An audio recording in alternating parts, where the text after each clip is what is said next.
Madalas solo ride, every Sunday and Monday lang kasi off ko. Samahan nyo na lang ako sa mini loop na gagawin ko na kung saan magsisimula tayo sa Las Piñas, Patagaytay, madadaanan rin natin ang Batangas at Cabiang Tunnel sa Naik. Isa nga itong daang hari sa paborito kong daan. Kung minsan nga umiikot-ikot lang ako dito pampawala ng kati.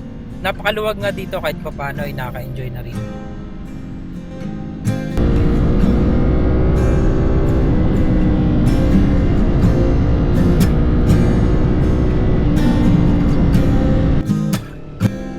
Maya-maya nga inarating ko na rin ang Tagaytay. Medyo kinakabahan lang ako sa mga oras na to dahil parang uulan.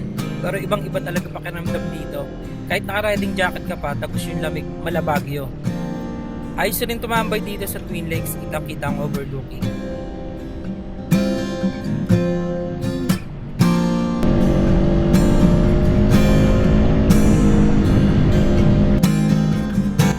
At syempre, isa sa pinaka-paborito kong daan kapag nagra-rides, ang Nasugbo Road.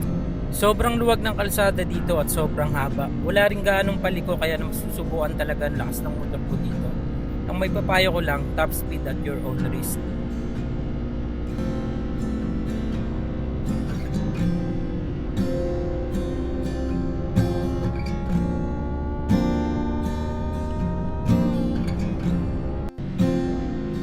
Dati may shell dito sa kaliwa ng rotonda, palatandaan ko. Pero wala na pala. Kapag kakaliwa ka pakalatagan at kapag kakanan naman panaig.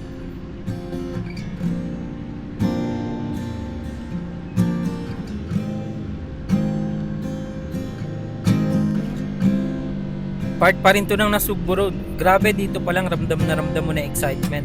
Tignan nyo naman kasi yung view, sobrang nature trip while riding. I suggest na i-enjoy nyo lang, huwag masyadong magmadali. Sobrang refreshing talaga.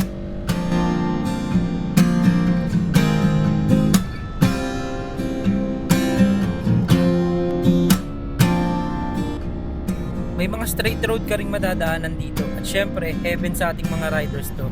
Tapos sobrang ganda pa ng view.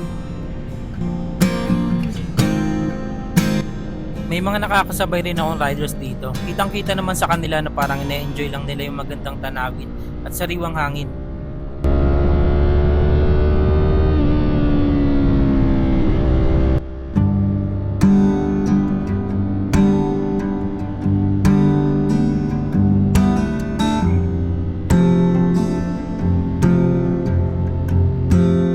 Another straight road na naman, kaya sulit na sulit talaga ang mini loop na to. Halos lahat mararanasan mo dito. Pwede kang magmabilis, pwede rin namang mabagal. Kakayanin ng 2 oras ang loop na to. Pero ako mas matagal. Na-enjoy ko lang rin kasi talaga eh. Alam nyo naman na siguro kung bakit. May nakasabay pa nga akong lokal dito. Grabe rin talaga lakas ng loob. Mabilis magpatakbo at walang helmet.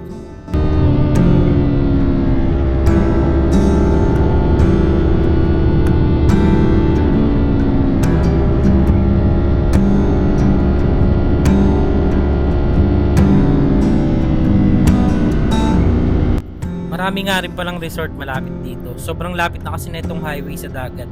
White sand rin nga mga beach dito.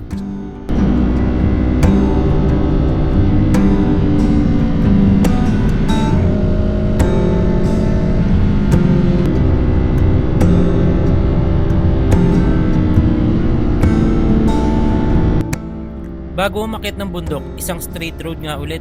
Malapit-lapit na nga pala sa mga paliko-liko to kaya sinulit ko na.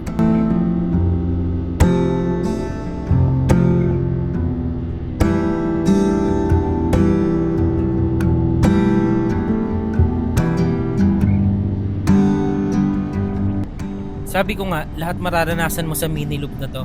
Mana twisties ng Marilake, meron yan dito. Dinarayo rin pala ng mga riders to. Kaibahan nga lang, medyo makipot ang daan dito kaysa sa Marilake.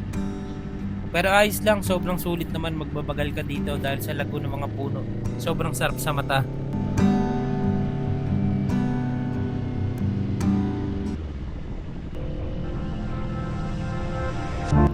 At kapag nadaanan mo na ang overlooking na ito, na kung saan kitang-kita yung dagat, malapit ka na sa Cabiang Tunnel. Pwede ka rin huminto dito at mag-picture-picture.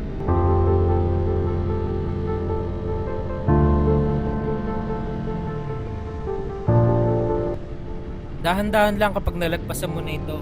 May mga kabahayan na kasi sa unahan. Maya-maya pa, narating na nga natin ang Kaibyang Tunnel. Nagtaka lang ako kasi Sunday ngayon pero hindi ganun karami ang tao or riders na nakatambay dito.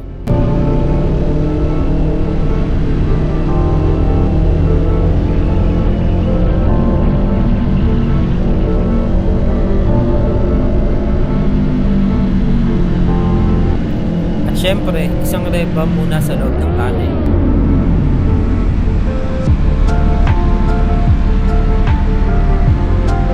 Nandito pala sila sa kabilang side pero hindi lahat yung riders. Marami na rin kasing vendors dito. At samahan nyo nga ulit ako sa susunod na rides.